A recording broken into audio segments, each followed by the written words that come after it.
అందరికీ నమస్తే మాస్టర్స్.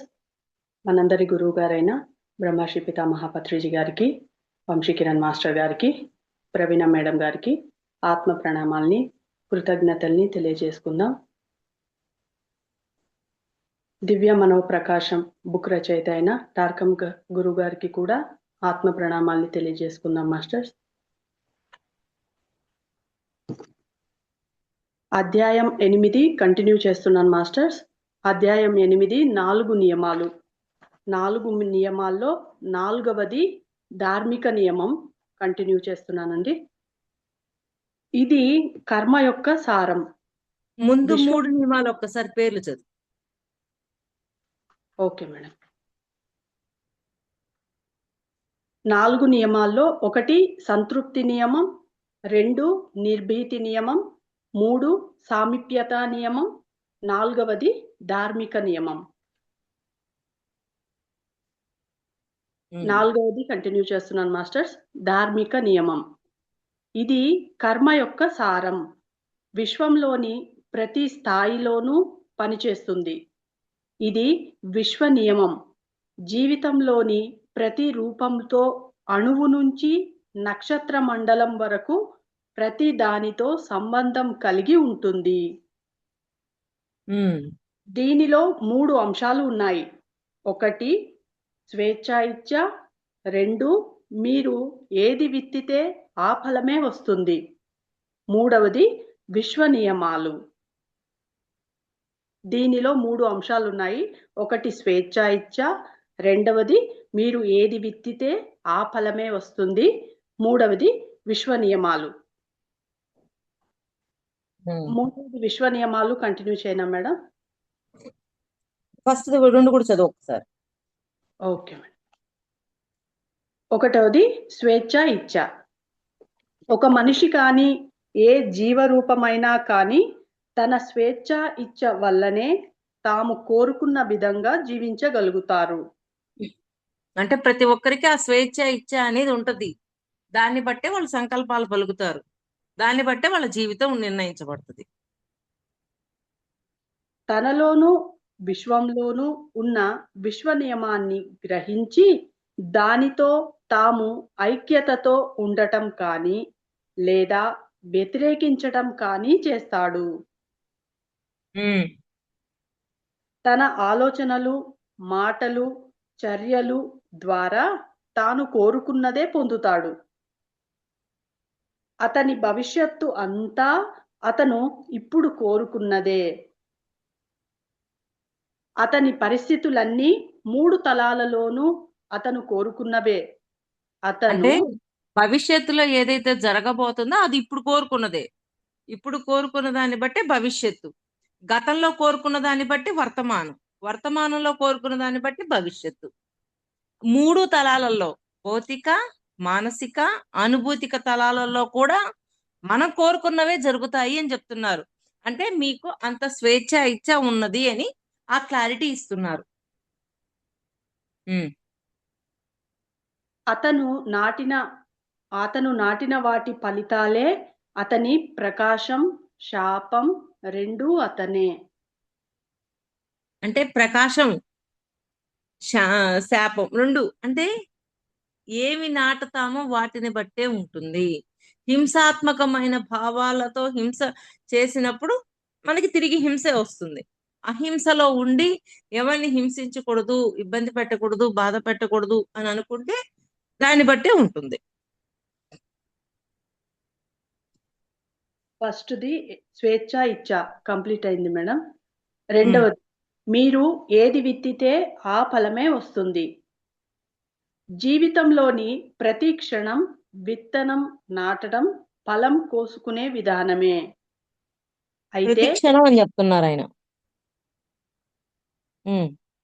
అయితే మనిషి ఒక వ్యక్తి ఇంకా విశ్వాత్మ కనుక అతను వ్యక్తిగతంగాను సామూహికంగాను విత్తనం నాటి వ్యక్తిగతంగాను సామూహికంగాను ఫలాలు పొందుతాడు. వ్యక్తిగతంగా సామూహికంగా ఫలాలు పొందుతూ ఉంటాడు. మళ్ళీ చదవాలి. Okay madam. అయితే మనిషి ఒక వ్యక్తి, ఇంకా విశ్వాత్మ కనుక అతను వ్యక్తిగతంగాను సామూహికంగాను విత్తనం నాటి వ్యక్తిగతంగాను సామూహికంగాను ఫలాలు పొందుతాడు. అంటే వ్యక్తిగతము, మనిషి వ్యక్తిగతము ఉంటది, విశ్వం ఉంటది. అంటే వ్యక్తిగతము, సామూహికము. వ్యక్తిగతంగా ఉన్నప్పుడు ఏమి ఫలాలు నాటుతారో వాటి యొక్క ఫలితాలు వస్తాయి. సామూహికంగా ఉన్నప్పుడు ఎటువంటి ఫలాలు నాటుతాడో అటువంటి ఫలితాలు వస్తూ ఉంటాయి. అది భౌతికంగా, ఉద్వేగికంగా, మానసికంగా, ఆధ్యాత్మికంగా అతను ఉన్న పరిస్థితులన్నీ అతను సచేతనంగా కానీ లేక అచేతనంగా కానీ అతను కోరుకున్నవే. అన్నిట్లో సచేతనంగా అవ్వచ్చు, అచేతనంగా అవ్వచ్చు. మీరు కోరుకున్నయే జరుగుతాయి అని చెప్తున్నాడు.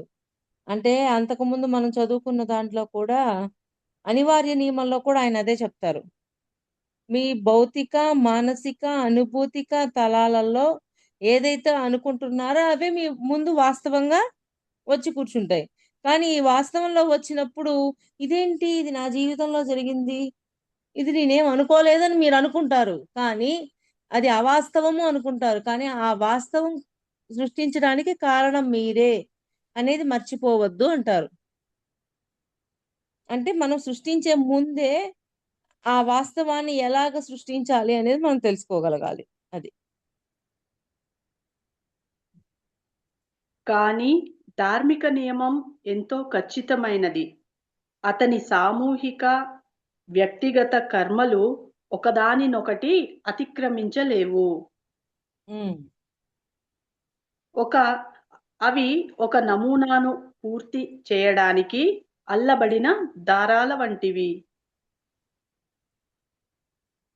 అంటే దార్ నేను మళ్ళీ చదవాలేను.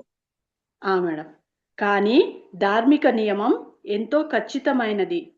అతని సామూహిక, వ్యక్తిగత కర్మలు ఒకదానినొకటి అతిక్రమించలేవు. అంటే ఇక్కడ సామూహిక, వ్యక్తిగత కర్మలు ఒకదాన్ని ఒకటి అతిక్రమించలేవు. అంటే ఈ రెండింటికి ఒక ఇంటర్లింక్ ఉంటుంది. ఇప్పుడు వ్యక్తిగతంగా కొన్ని దుష్కర్మలు చేస్తున్నాం మనం. ఓకే, ఆ దుష్కర్మల యొక్క ఫలితంతో మనము కొన్ని అనుభవిస్తున్నాం. ఎప్పుడైతే సామూహికంలోకి వెళ్తామో అప్పుడు ఈ వ్యక్తిగత కర్మలకి యొక్క ప్రాయశ్చిత్తం చేసుకునే అవకాశం వస్తుంది. ఇప్పుడు కడతాల్లో ఆ ప్రోగ్రాం, జాతవనంలో ఆ ప్రోగ్రాం, అంటే ఇవే కాదు ఇంకా ఎన్నెన్నో ప్రోగ్రామ్స్ జరుగుతున్నాయి, అన్నదానం అన్ని. ఓకే, వీటన్నింటిలో మన పాత్ర మనం వహిస్తూ ఉంటాం. మనం ఇవ్వగలిగిని ఇస్తూ ఉంటాం. ఆ ఇవ్వడం తోటి మనం ఒక ప్రాయశ్చిత్తం చేసుకోం. వ్యక్తిగతంగా ఉన్న కర్మల యొక్క ప్రాయశ్చిత్తం చేసుకునే అవకాశం సామూహికంలో వస్తుంది. పాయింట్ అర్థమవుతుందా? ఇప్పుడు వ్యక్తిగతంగా కొన్ని దుష్కర్మలు ఉన్నాయి, వాటి ఫలితాలను దాటాలి అంటే మనం కొన్ని చెయ్యాలి. కొన్ని చెయ్యాలి అన్నప్పుడు ఆ వ్యక్తిగతంగా ఉండే వాటిని మనము క్లియర్ చేసుకోవడానికి సమూహంలోకి వెళ్ళినప్పుడు అక్కడ సేవ, అన్నదానం, అక్కడ ఏ సేవ చేయగలిగితే ఆ సేవ, అలా సేవ చేస్తూ ప్రాయశ్చిత్తం చేసుకుంటాం. అది అందుకని ఒకదానికి ఒకటి ఇంటర్లింక్ అయి ఉంటాయి. అందుకే కదా ఇప్పుడు కడతాలకు వెళ్తాము, జాతవనం వెళ్తాము, ఇంకొక ప్రదేశంలోకి వెళ్తాం, అక్కడ కావాల్సినవన్నీ చేస్తామా చేయమా? అది అవి ఒక నమూనాను పూర్తి చేయడానికి అల్లబడిన దారాల వంటివి. ధార్మిక నియమం ద్వారా మాత్రమే వ్యక్తి ధార్మిక ఔన్నత్యంతో పరిపూర్ణత రథంలో పరిపూర్ణత పథంలో పురోగమిస్తాడు. మళ్ళీ చదువుతాను మేడం. ధార్మిక నియమం ద్వారా మాత్రమే వ్యక్తి ఆధ్యాత్మిక ఔన్నత్యంతో పరిపూర్ణత పథంలో పురోగమిస్తాడు. అంటే పరిపూర్ణత పదంలో ముందుకు వెళ్ళగలుగుతాడు. పురోగమనం అనేది జరుగుద్ది ధార్మిక నియమంలోనే. ఎందుకని ఇక్కడ ప్రాయశ్చిత్తం చేసుకోవడానికి, రియలైజ్ అవ్వడానికి అవకాశాలు వస్తాయి. వ్యక్తిగతంగా కొన్ని మనం గతంలో ఎవరినో అవమానించిన దుష్కర్మలు ఉన్నాయి. ఓకే, ఆ దుష్కర్మలు పోవాలి అంటే ఇంట్లో ఉన్నంత కాలం దాన్ని క్లియర్ చేయలేం. ఎప్పుడైతే సమూహంలోకి వెళ్తామో మనల్ని అవమానించేవాడు, నిందించేవాడు వస్తాడు. వచ్చినప్పుడు వాటిని మనము వాటిని చూడగానే మనకి అనిపిస్తుంది, ఇదేంటి ఇట్లాంటి ఎదురైనాయి అని. అక్కడ పశ్చాత్తాప పడడానికి అవకాశం వస్తుంది, కొత్త కర్మల్లో ఇరుక్కోకుండా ఉండటానికి అవకాశం వస్తుంది, మరలా ప్రాయశ్చిత్తం చేసుకునే అవకాశము వస్తుంది. 3 అవకాశాలు సమూహంలోకి వెళ్ళినప్పుడు వస్తాయి,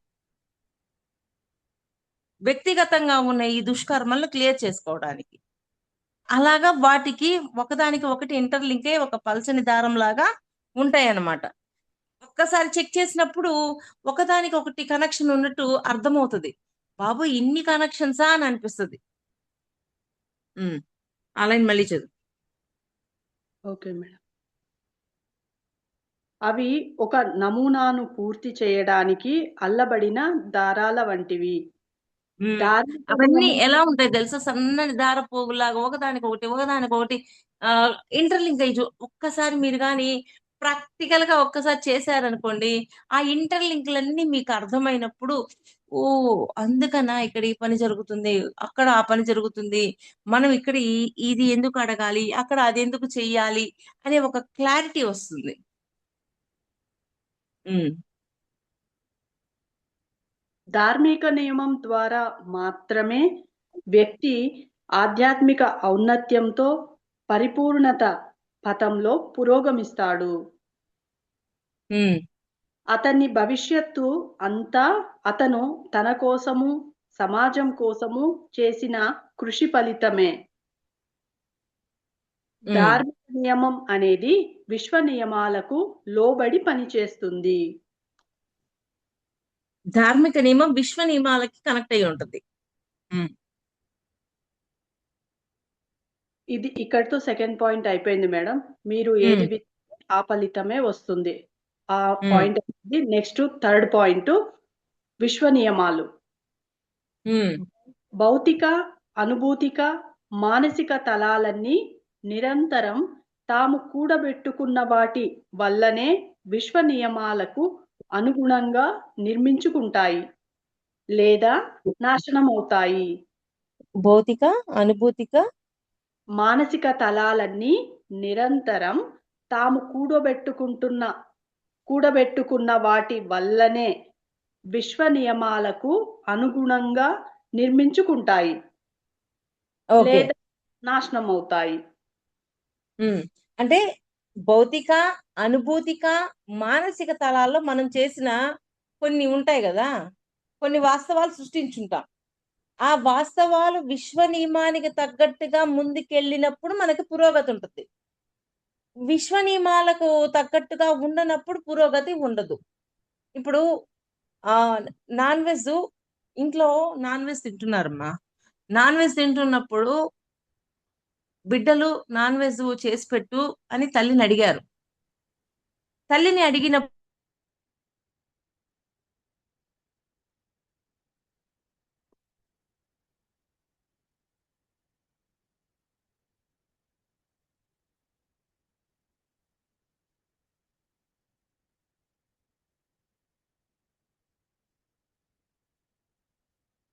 మేడం మీ వాయిస్ రావట్లేదు మేడం.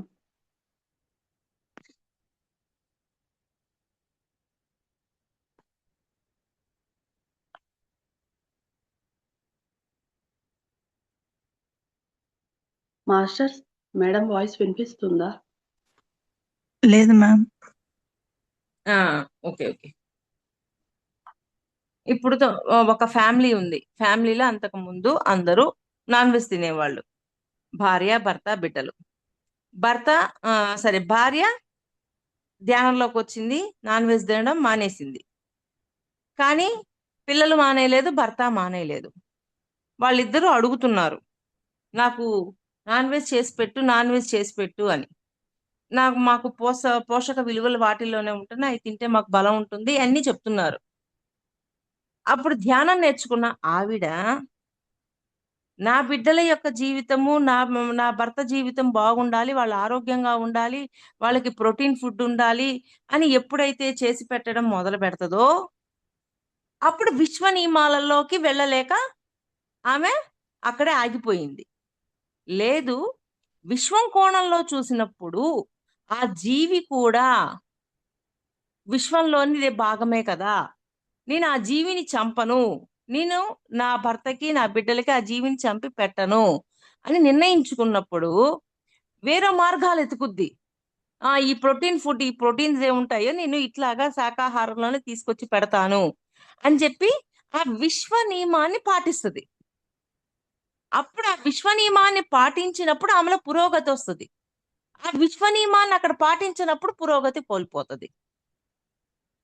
2 పాయింట్లు అర్థమవుతున్నాయా? వ్యక్తిగతంగా చూసినప్పుడు నా భర్త నా బిడ్డల ఆరోగ్యమే ముఖ్యం, వాళ్ళకి ఫుడ్ పెట్టాలి అనేది ఉన్నప్పుడు పురోగతి ఉండదు. లేదు, విశ్వం కోణంలో చూస్తే ఆ జీవి కూడా విశ్వం యొక్క భాగమే, దాన్ని నేను చంపకూడదు అని ఆ కోణంలోకి వెళ్ళినప్పుడు ఆవిడ పురోగతి వస్తుంది. ఆ కోణంలో ఇక్కడ ఆలోచించాలి మనం. తర్వాత చదువు. అంటే విశ్వానికి కొన్ని స్థాయిలు ఉంటాయని, ధార్మిక నియమం అన్నిటినీ ఆ స్థాయిలతో ఐక్యతలోకి తెస్తుందని అర్థం. ఇప్పుడు ఐక్యతలోకి వెళ్ళగలుగుతామా లేదా? ఆ జీవిని కూడా ప్రేమించగలుగుతామా లేదా? అదే వండి పెట్టుంటే ఆ జీవి పట్ల కరుణ లేదు, ప్రేమ లేదు, ఏమీ లేవు. కానీ ఎప్పుడైతే వండి పెట్టకూడదని నిర్ణయించుకొని ఆ జీవి ప్రాణాన్ని కాపాడాలి అనుకుంటుందో అప్పుడు ఐక్యతలోకి వెళ్తుంది.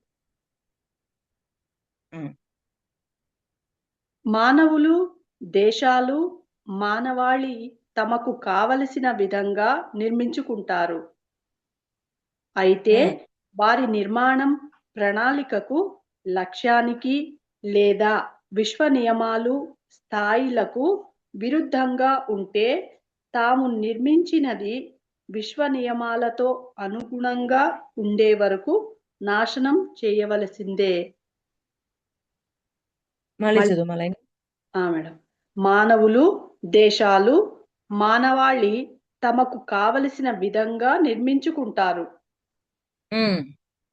అయితే వారి నిర్మాణం ప్రణాళికకు, లక్ష్యానికి లేదా విశ్వ నియమాలు, స్థాయిలకు విరుద్ధంగా ఉంటే తాము నిర్మించినది విశ్వ నియమాలతో అనుగుణంగా ఉండే వరకు నాశనం చేయవలసిందే.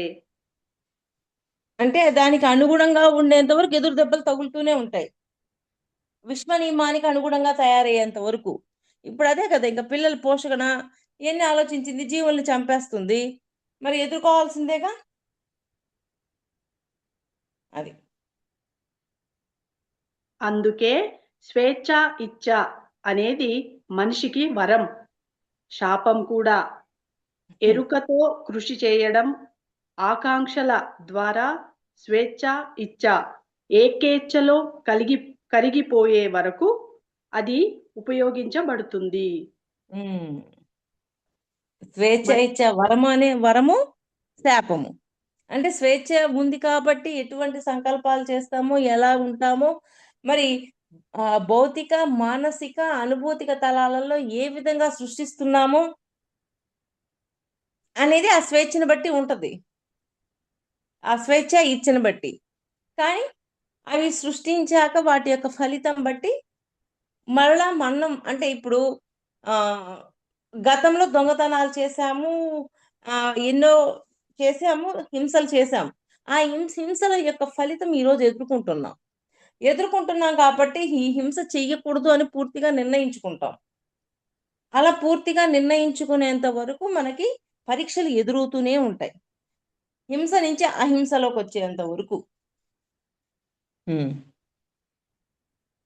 మళ్ళీ చదువుతాను మేడం ఆ లైను. అందుకే స్వేచ్ఛ, ఇచ్ఛ అనేది మనిషికి వరం, శాపం. ఎరుకతో కృషి చేయడం, ఆకాంక్షల ద్వారా స్వేచ్ఛ, ఇచ్ఛ ఏకేచ్ఛలో కలిగిపోయే వరకు అది ఉపయోగించబడుతుంది. స్వేచ్ఛ ఇచ్చ ఏక ఏచ్ఛలో కలిసిపోయేంత వరకు, ఏకత్వంలోకి వచ్చేంత వరకు జరుగుతూనే ఉంటుంది. మన పురోగతిలో గొప్పగా అడ్డుపడేది స్వేచ్ఛ ఇచ్చయే.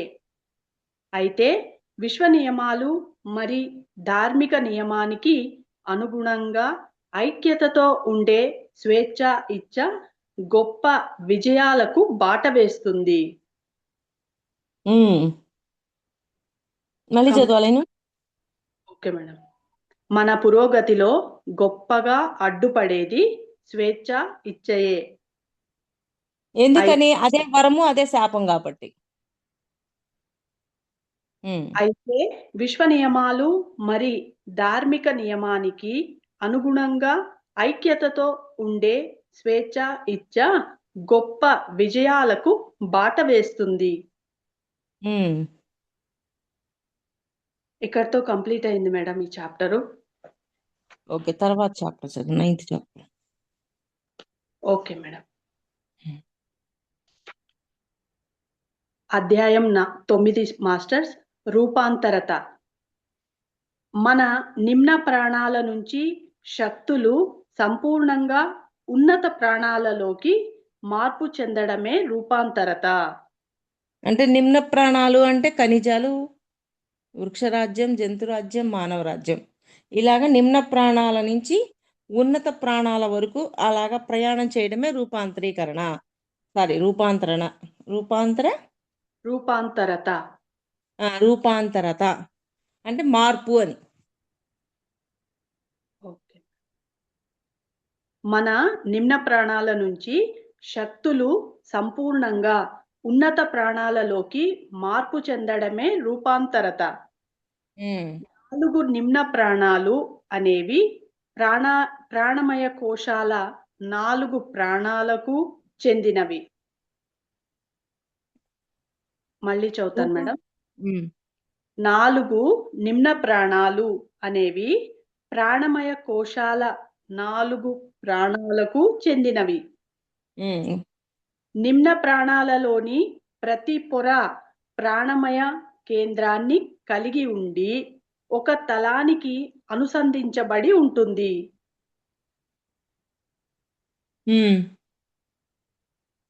మళ్ళీ చదువుతాను మేడం ఆ 2 లైన్స్. 4 నిమ్న ప్రాణాలు అనేవి ప్రాణమయ కోశాల 4 ప్రాణాలకు చెందినవి. నిమ్న ప్రాణాలలోని ప్రతి పొర ప్రాణమయ కేంద్రాన్ని కలిగి ఉండి ఒక తలానికి అనుసంధించబడి ఉంటుంది. అంటే ఇప్పుడు 4 ప్రాణాలు ఉన్నాయి. ఆ 4 నిమ్న ప్రాణుల యొక్క మొదటిది ఏంటి? ప్రాణమయ కోసమా? ప్రాణమయ కోశాల 4 ప్రాణాలకు చెందినవి అని మేడం.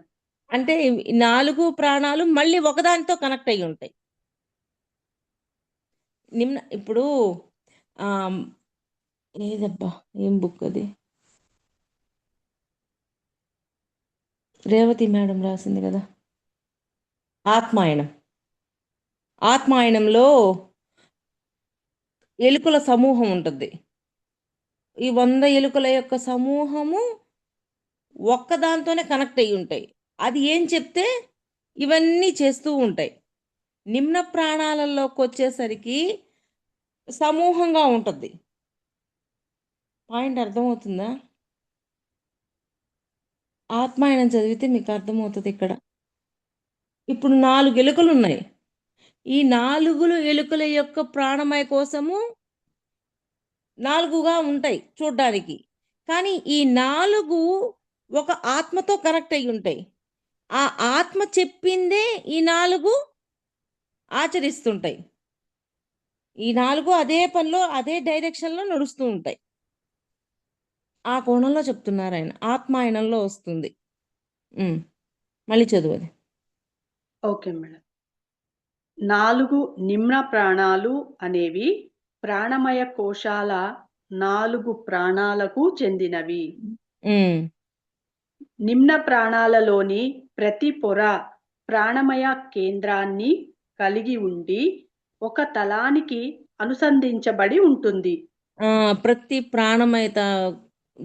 ప్రాణమయ కోసము ఒక తలానికి అనుసంధానమై ఉంటుంది. తర్వాత వస్తుందిలే చెప్పు. నిమ్న ప్రపంచానికి విషయాత్మక ప్రపంచానికి మధ్య గోడలు దాటాలనుకునేవారు 4 నిమ్న ప్రాణాలను 4 ఉన్నత ప్రాణాలతో మిళితం చేయాలి. మళ్ళీ చదువుతాను మేడం. నిమ్న ప్రపంచానికి విషయాత్మక ప్రపంచానికి మధ్య గోడలు దాటాలనుకునేవారు 4 నిమ్న ప్రాణాలను 4 ఉన్నత ప్రాణాలతో మిళితం చేయాలి. నిమ్న ప్రాణాలను ఉన్నత ప్రాణాలతో మిళితం చేయాలి అంటే అంతగా ముందుకి రూపాంతరత చెందాలి అని చెప్తున్నారు. నిమ్న ప్రాణాలుగా ఉన్నవి ఉన్నత ప్రాణాలుగా రూపాంతరత చెందాలి. ఆ పాయింట్ చెప్తున్నారు ఆయన. 4 ఉన్నత ప్రాణాలు అంటే అంతరావబోధ, ఆత్మిక, పరమాణు, దివ్యతలాలు అనబడే 4 విశ్వ ప్రాణాలు. ఆ క్రింది 4 పైన ఉన్న 4తో కలవడం అనేది మనిషిని 4 ఉన్నత తలాలలో పనిచేసే సమూహాలతో అనుసంధిస్తుంది. అంటే మనం అంతకుముందు ఒక పాయింట్ చెప్పుకున్నాం. నిమ్న మానసము ఉన్నత మానసము అని అలా చెప్పుకున్నాం. అలాగా నిమ్న తలంలో ఉన్న ఇవి 4 ఉన్నత తలంలో ఉన్న వాటితో కనెక్ట్ అయి ఉండాలి. ఎప్పుడైతే కనెక్ట్ అవుతాయో ఇక్కడ పరిస్థితి మారుతూ ఉంటుంది. అక్కడ ఉన్న అంటే నిమ్న అనుభూతిక తలము, నిమ్న మానసిక తలము, ఉన్నత అనుభూతిక తలము, ఉన్నత మానస తలము అలాగా ముందు చాప్టర్స్ లో చెప్పుకొని ఉన్నాం. అలాగే ఇక్కడ కూడా అది వర్తిస్తుంది అనమాట. ఆ లైన్ మళ్ళీ చదువు. Okay madam. 4 ఉన్నత ప్రాణాలు అంటే అంతరావబోధ, ఆత్మిక, పరమాణు, దివ్యతలాలు అనబడే 4 విశ్వ ప్రాణాలు. ఆ క్రింది ఇవన్నీ ఏంటి? విశ్వానికి సంబంధించినవి. నిమ్న ప్రాణాలన్నీ ఏంటివి? వ్యక్తిగతానికి సంబంధించినవి. మనం ఇప్పుడు చెప్పుకున్నాం కదా, వ్యక్తిగతాన్ని విశ్వంతో కలిపి చూసినప్పుడు, విశ్వం లెక్కలతో చూసినప్పుడు వ్యక్తిగతంలో పురోగతి వస్తుందని. విశ్వ నియమాలతో కంపేర్ చేసి మనము వ్యక్తిగతాన్ని చూడకపోయినప్పుడు మనము ఆ వ్యక్తిగతంలో ఉండి పురోగతి పొందలేము. అలాగా ఇక్కడ అంతరావబోధ ఆ 4 తలాలు చదువమ్మా ఒకసారి. Okay madam. 4 ఉన్నత ప్రాణాలు అంటే అంతరావబోధ, ఆత్మిక, పరమాణు, దివ్యతలాలు. ఈ తలాలతో కనెక్ట్ అయ్యి ఉన్నప్పుడు నిమ్న తలాల్లో ఉన్నవి తొందరగా ఫాస్ట్గా పురోగతి పొందుతాయి అని చెప్తున్నారు. అంటే పేర్లు మారుస్తూ ఉన్నారు. అక్కడేంటి? వ్యక్తిగతానికి సంబంధించిన ఉన్నత అనుభూతిక తలం, ఉన్నత మానసిక తలం అక్కడ. కానీ ఇక్కడేంటి? విశ్వానికి సంబంధించిన ఉన్నత తలాలతోటి. నిమ్న అంటే మన వ్యక్తిగతం కిందకు వస్తాయి. ఈ వ్యక్తిగతంగా ఉన్న ఈ శరీరాలు విశ్వానికి సంబంధించిన అంతరావబోధ, ఆత్మిక, పరమాణు, ఇంకోటి లాస్ట్ ఏంది? దివ్యతలాలు. దివ్యతలాలతో కనెక్ట్ అయినప్పుడు పురోగతి అనేది మారుతుంది అని చెప్తున్నారు. ఫాస్ట్గా పురోగతి పొందుతారు అని చెప్తున్నారు. కొంచెం టిపికల్గా అనిపిస్తుంది, కానీ ఒక్కరూ అర్థం చేసుకోవడానికి ట్రై చేయండి మాస్టర్స్. ఆ లైన్ నుండి మళ్ళీ చదువుతాను మేడం. 4 ఉన్నత ప్రాణాలు అంటే అంతరావబోధ, ఆత్మిక, పరమాణు, దివ్యతలాలు అనబడే 4 విశ్వ ప్రాణాలు.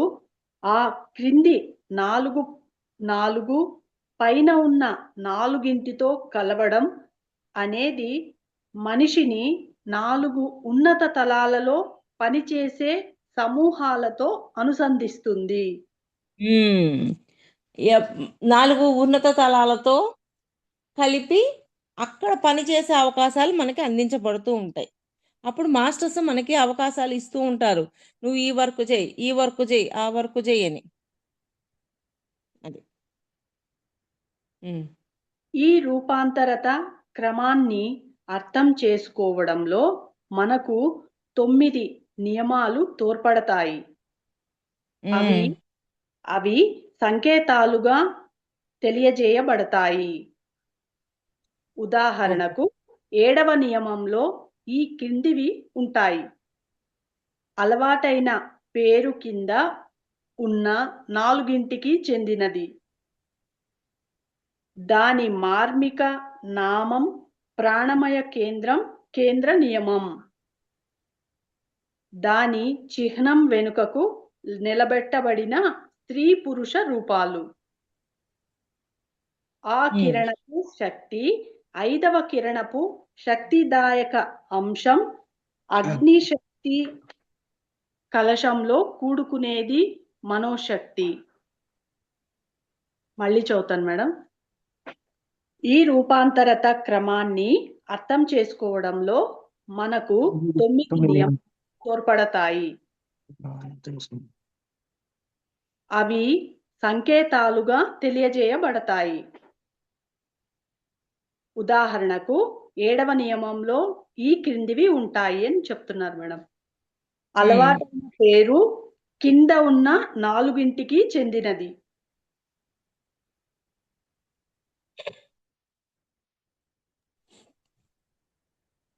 అలవాటైన పేరు కింద ఉన్న 4కి చెందినది. దాని మార్మిక నామం ప్రాణమయ కేంద్ర నియమం. దాని చిహ్నం వెనుకకు నిలబెట్టబడిన స్త్రీ పురుష రూపాలు. ఆ కిరణపు శక్తి ప్రాణమయం అనేసరికి స్త్రీ పురుష రూపాల కిందకు వస్తుంది నిమ్నతలంలో. ఆ కిరణపు శక్తి 5వ కిరణపు శక్తిదాయక అంశం అగ్నిశక్తి కలశంలో కూడుకునేది మనోశక్తి. ఈ శక్తి ఏ 4 నిమ్న ప్రాణాలు మరి విశ్వ ప్రాణాల మధ్య మార్పును సంభవం చేస్తుంది. అంటే 5వ శక్తిలోకి వెళ్ళాము అంటే మార్పు జరిగిందనే కదా అర్థం.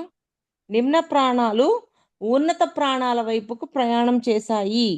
5వది అంటే ఈ 4 కాక ఉన్నతంలో ఉన్నాయి కదా, అంతరావబోధ, దానితో కనెక్ట్ అవుతాయి.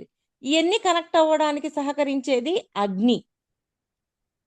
మనము చక్రాలలో కూడా మూలాధారం నుంచి స్వాదిష్టాన నుంచి మణిపూరక ఇలాగ ఒక్కొక్క చక్రాన్ని దాటి వెళ్ళాలి అగ్ని మనకి సహాయం చేస్తూ ఉంటుంది. అంటే ఆ సహాయం ద్వారా మనం ఒక్కొక్క చక్రాన్ని దాటి వెళ్ళిపోతూ ఉంటాం. అలాగా. ఈ శక్తి ఏ 4 నిమ్న ప్రాణాలు మరి విశ్వ ప్రాణాల మధ్య మార్పును సంభవం చేస్తుంది. రూపాంతరత అంటే నిమ్న ప్రాణాలు విశ్వ ప్రాణాలతో కలవడాన్ని మర్మంగా సూచించటం. నిమ్న ప్రాణాలు విశ్వ ప్రాణాలతో కలవటం, ఆ కలవడాన్ని సూచిస్తుంది. అది అంటే ఏంటి? నిమ్న ప్రాణాలు 4, ఉన్నత ప్రాణాలు ఇందాక చెప్పుకున్నాం కదా, అంతరావబోధ, ఆత్మిక, పరమాణు, లాస్ట్ది దివ్యం. దివ్య తలాలు మేడం. దివ్య తలాలు. అంటే ఇక్కడ ఉన్న నిమ్న ప్రాణాలన్నీ 4 ఉన్నత ప్రాణాల వైపు ఎప్పుడైతే కనెక్ట్ అవుతాయో అప్పుడు మనలో ఇంకా కొన్ని మార్పులు సంభవిస్తాయి అని చెప్తున్నారు. అంత చాలేమ్మా. 2 లైన్స్ ఉంది మేడం, ఈ చాప్టర్ కంప్లీట్ అవుతుంది. ఓకే. విశ్వంతో సకారాత్మక అనుసంధానం పొందాలంటే మనోశక్తిని కలిగి ఉండటంతో పాటు ఊహాగ్ని అనే ప్రతినిధి ద్వారా నిమ్న ప్రాణాలను విశ్వ ప్రాణాలతో కలపడం అవసరం. అంటే నిమ్న ప్రాణాలను విశ్వ ప్రాణాలతో కలపాలి అంటే మనలో మనోశక్తి ఉండాలి అని చెప్తున్నారు. మనోశక్తి, మళ్ళీ ఇంకొకటి ఏంటి? అగ్ని, ఊహాగ్ని అనే ప్రతినిధి ద్వారా నిమ్న అంటే ప్రా- ఊహాగ్ని అనే ప్రతినిధి. ఓకే. ఉమ్. నిమ్న ప్రాణాలను విశ్వ ప్రాణాలతో కలపడం అవసరం అని చెప్తున్నారు. అంటే ఈ నిమ్న ప్రాణాలను విశ్వ ప్రాణాలతో కలపకపోతే పురోగతి ఉండదు. అందుకని నిమ్న ప్రాణాలను ఎప్పటికైనా సరే వాటితో కలపాల్సిన డ్యూటీ ఉంటుంది అని చెప్తున్నారు. ఓకే. ఈ చాప్టర్ ఇంతటితో కంప్లీట్ అయింది మేడం. ఉమ్.